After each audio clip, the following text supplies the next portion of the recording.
那个女孩叫玛利亚。玛利亚喜欢喝咖啡，每天她都在咖啡店里吃早饭。请给我面包和咖啡。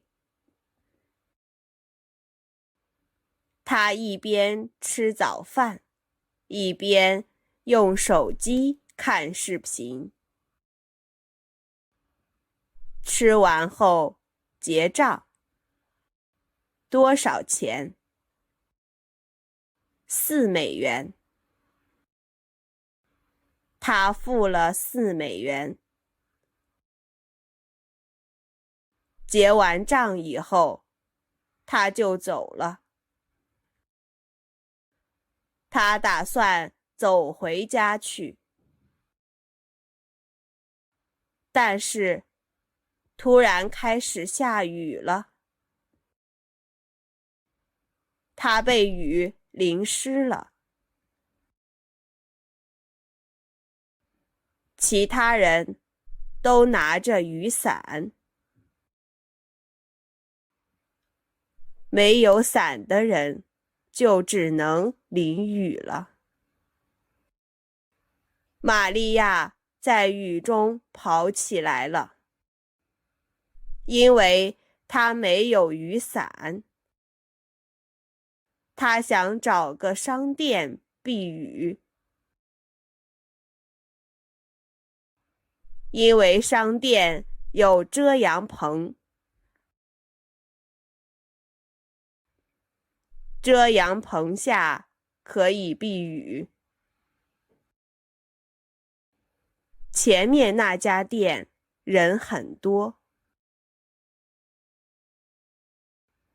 大家都在避雨。